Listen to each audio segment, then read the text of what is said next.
Olá, meninos e meninas. Sair da água foi um dos momentos mais impressionantes da história da vida, mas não foi uma vitória imediata. Muito pelo contrário. Quando os primeiros tetrápodes começaram a explorar a terra firme, eles não estavam entrando em um ambiente muito fácil. Eles estavam entrando em um mundo cheio de problemas completamente novos. Na água, o corpo é sustentado pela flutuação, né? Você boia na água. E fora da água, a gravidade passa a agir com toda a força em cima do corpo. Isso significa que estruturas que antes na água funcionavam bem, como por exemplo nadadeiras, já não eram suficientes em terra firme.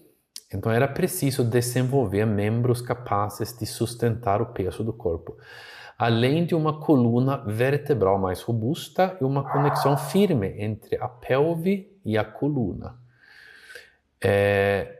Então a locomoção também muda completamente. Em vez de nadar, esses animais passam a empurrar o corpo contra o solo, exigindo articulações mais estáveis e controle muscular mais preciso. Mas essas adaptações na terra firme era apenas o começo, porque outro grande desafio era a respiração. As brânquias de peixes funcionam muito bem na água, mas colapsam no ar. Então, fora da água, era necessário um novo sistema, e é aqui que entram os pulmões. Então, alguns desses animais, esses sarcopterídeos, os primeiros que sobem aí na Terra, já possuíam estruturas primitivas respiratórias capazes de captar oxigênio atmosférico, porque isso era essencial nesses ambientes rasos e pobres de oxigênio onde eles viviam. E esse sistema pulmonar, com o tempo, foi se aprimorando. E respirar ar também é bom lembrar que traz outros tipos de desafios. Por exemplo, o oxigênio é fundamental para a produção de energia, tudo bem, mas também pode ser reativo. Em excesso principalmente, então causa danos às células por meio de formação de radicais livres.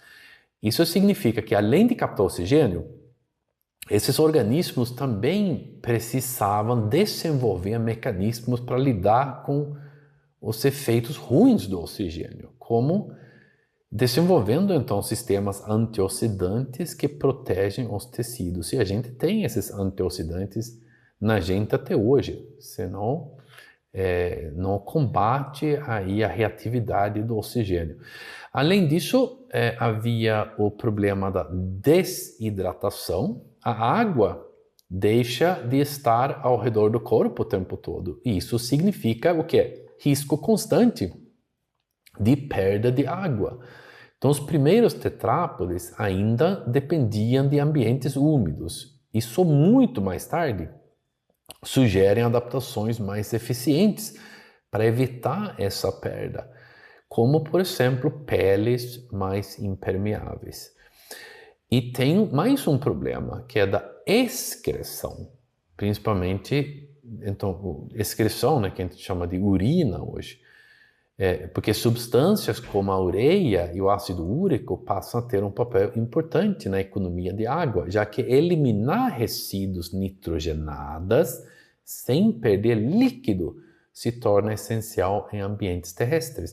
Então, a ureia, que é um dos principais resíduos metabólicos de nitrogênio dos animais, é muito solúvel em água. Por isso, então, os animais aquáticos é razoavelmente fácil para ele se desfazer da ureia, do nitrogênio.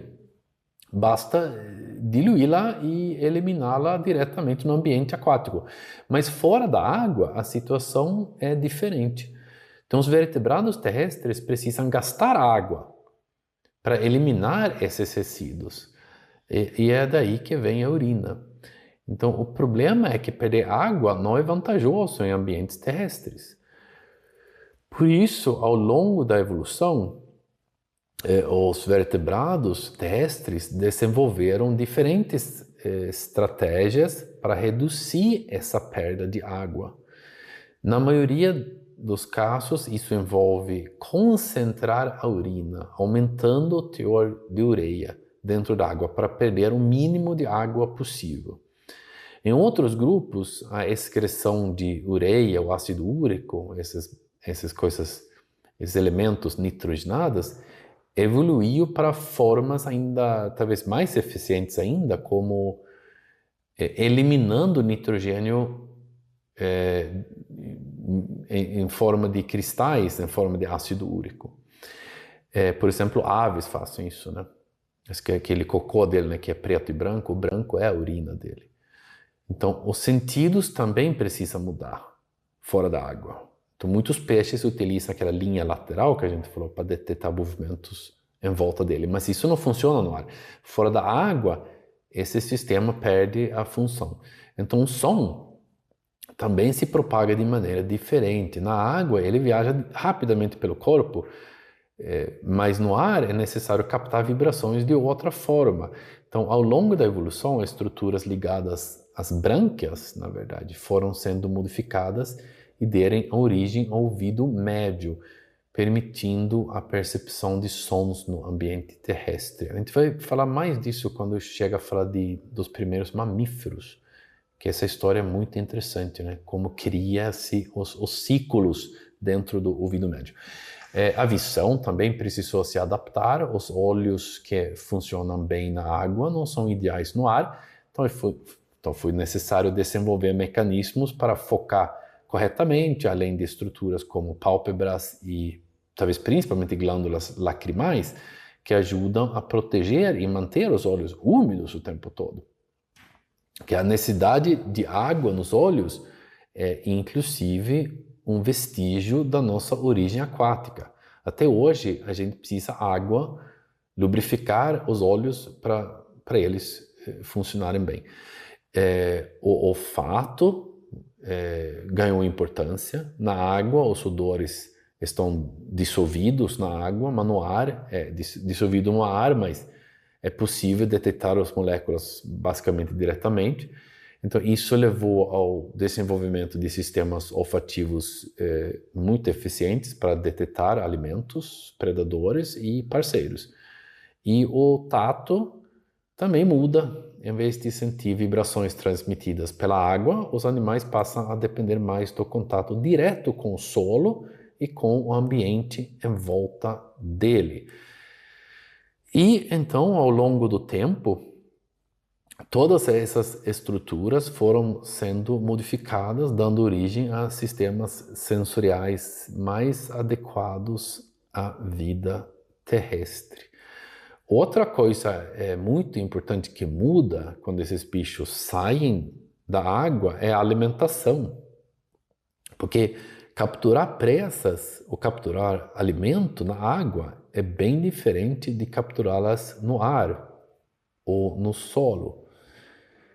Na água, vocês lembram os teleósteos?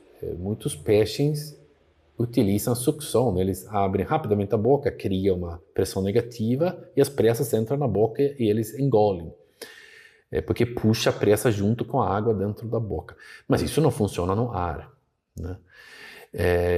E sem o meio aquático para transportar o alimento, o animal precisa capturar e manipular a presa diretamente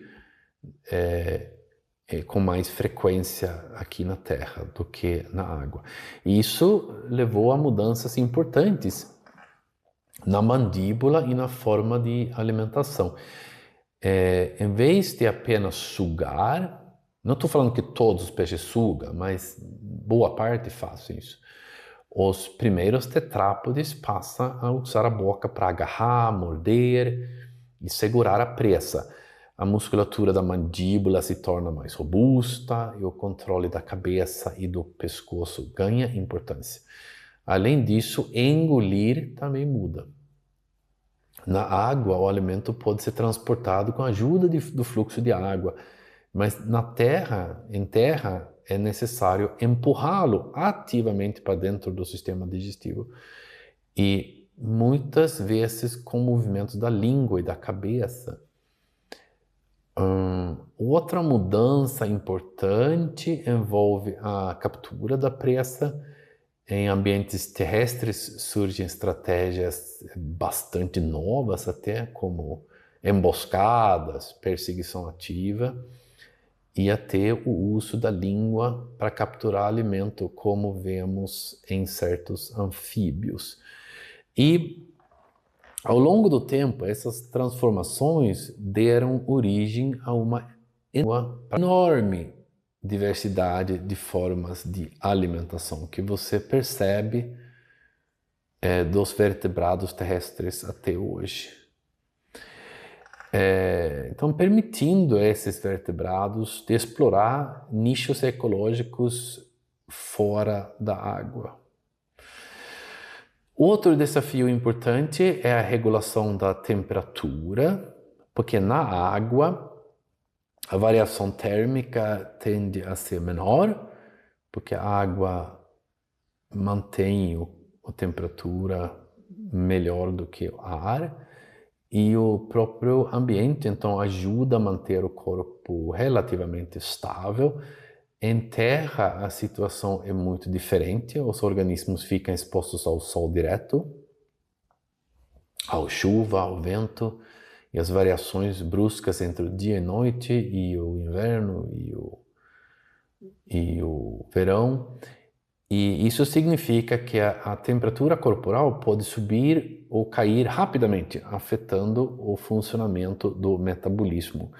E os primeiros tetrápodes provavelmente dependiam fortemente do ambiente para regular a sua temperatura. E com certeza estava perto de água o tempo todo também. Mas eles ativamente buscavam sombras, entrando na água ou aquecendo no sol. Que você vê um tipo de comportamento que você vê, por exemplo, em répteis hoje.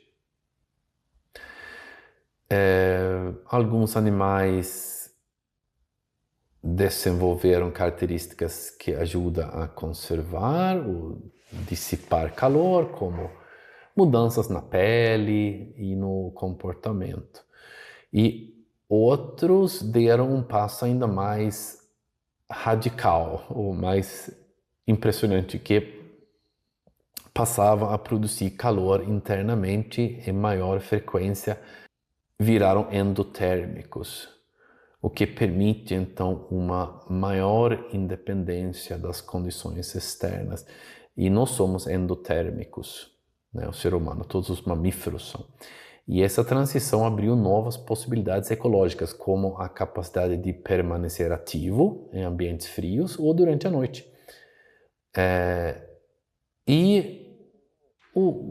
Talvez o último desafio grande, e provavelmente a maior de todos, foi a reprodução.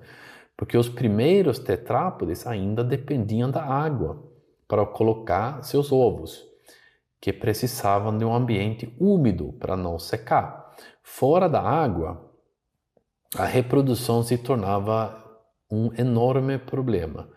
O primeiro desafio era físico, né? Sem água, os gametas não conseguem se encontrar com facilidade. Então, o óvulo e os espermatozoides não se encontram com tanta facilidade. A fecundação externa, que é comum em muitos peixes e anfíbios, simplesmente não funciona em ambientes secos, porque os espermatozoides precisam de um meio líquido para se locomover. Além disso, os ovos são extremamente vulneráveis. Então, sem a proteção da água, eles podem desidratar rapidamente, sofrer danos mecânicos ou serem expostos a variações de temperatura muito mais intensas. E isso significa que, por muito tempo, esses animais ficaram presos a ambientes úmidos, como margens de rios, lagoas, pântanos e assim por diante. Mesmo já sendo capazes de viver parcialmente em terra, mas a reprodução foi feita em água. Então, foi só bem mais tarde que surgiu uma solução evolutiva revolucionária para resolver esse problema. É o ovo amniótico. E esse tipo de ovo possui membranas especializadas que protegem o embrião, evitam perda de água e criam um ambiente interno semelhante ao aquático. Além disso, a fecundação passa a ocorrer internamente, eliminando a dependência da água para o encontro dos gametas. Com isso, alguns grupos finalmente conseguiram se tornar completamente independentes da água para a reprodução, dando origem a um grupo chamado amniotas, por causa do ovo amniótico. O grupo, então, que inclui répteis, as aves e os mamíferos. Ou seja, sair da água não foi um evento muito fácil, não foi uma conquista do noite para dia, foi um processo gradual, cheio de obstáculos, onde cada pequena adaptação representava uma pequena vantagem, e essa vantagem era selecionada ao longo de muitas e muitas e muitas gerações. A vida, então, não é que ele simplesmente chega e fala, chega de água, ele dependia da água, ele depende de água até hoje, a gente tem que tomar água, nossos olhos precisam de água, a gente é dependente de água, mas a gente fala assim, não é dependente de viver na água, mas no início eram dependentes de parte da vida, era feito dentro de água mesmo. Passo a passo, então, vai começar a sobreviver fora da água e no final vemos uma grande separação evolutiva entre duas linhagens principais. De um lado, os vertebrados que continuaram dependentes da água para a reprodução, chamados anamniotas, que no futuro dariam origem aos anfíbios, além de várias linhagens extintas. E do outro lado, aqueles que desenvolveram o ovo amniótico e conquistaram definitivamente o ambiente terrestre, dando a origem aos amniotas. E você já sacou, nós somos amniotas. Gostou? Comenta aqui embaixo. Se você é educado comigo, eu respondo. Tchau!